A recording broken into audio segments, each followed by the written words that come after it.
이제 내가 이거를 구매를 하는 게 누구한테 동조를 좀 받고 싶은 거예요.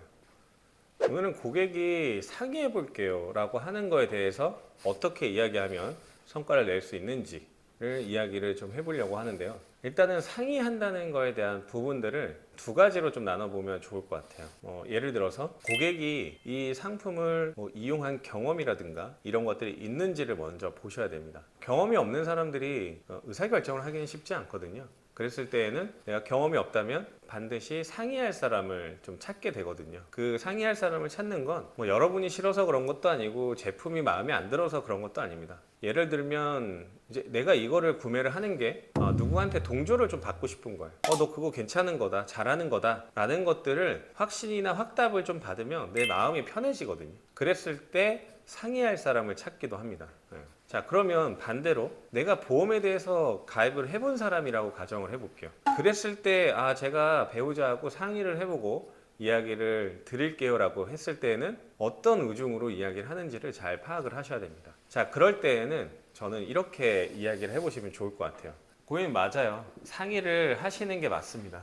근데 상의할 부분이 두 가지인 것 같아요. 상품이라든가 제품에 대한 부분들은 저랑 좀 상의를 하시면 좋을 것 같고요. 어떤 문제가 있는지, 어떤 게 궁금하신지 구체적으로 저한테 다시 한번 질문 주시면 제가 그거에 대해서 답변을 드리고, 배우자님하고 오늘 상의를 하시게 되실 건데, 오늘 저희가 1시간에서 거의 1시간 반 정도로 이야기했단 말이에요. 근데 이 1시간에서 1시간 반 정도를 다 전달을 할 수는 없을 거예요. 그래서 요점만 전달하시게 될 건데, 그게 기존 거와 좀 비교를 하시거나 아니면은 보험료, 돈에 대한 것만 전달이 될 수도 있습니다. 근데 제가 상담을 이렇게 쭉 해보니까 보험의 경험이 더 많은 건 사실 배우자님보다는 고객님이 더 많으신 것 같아요. 그러면 결국에는 배우자님 들었을 때는 좀 복잡한 이야기일 수도 있고, 기존보다 좀 비싸다면 그거 좀 고민해 봐야 되지 않을까 이상으로 조언을 주기에는 좀 쉽지는 않을 것 같습니다. 그래서 집안의 전체적인 보험이라든가 이런 의사결정은 제가 볼 때는 고객님이 하시는 게 맞고요. 전체적으로 내가 의사결정이 잘 된 건지, 그리고 가정에 돈을 지불을 하시는 거기 때문에 배우자님하고 반드시 또 상의를 하셔야 되는 부분이니까 그 상의를 언제까지 하실지만 저하고 이야기를 주시면은 오늘 상담은 여기서 마무리를 해드리도록 하겠습니다.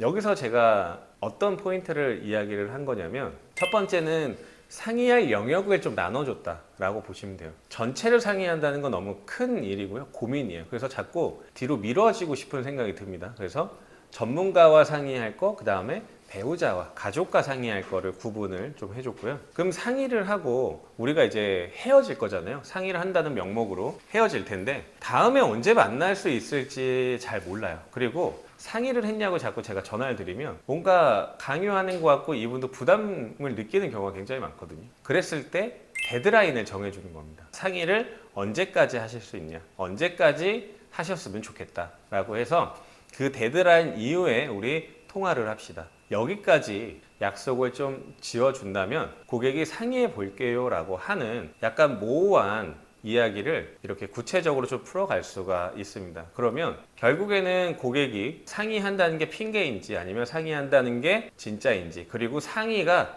도대체 뭔지 모르는 고객들한테도 전달을 해줄 수 있다. 이렇게 정리를 해보면 좋을 것 같습니다.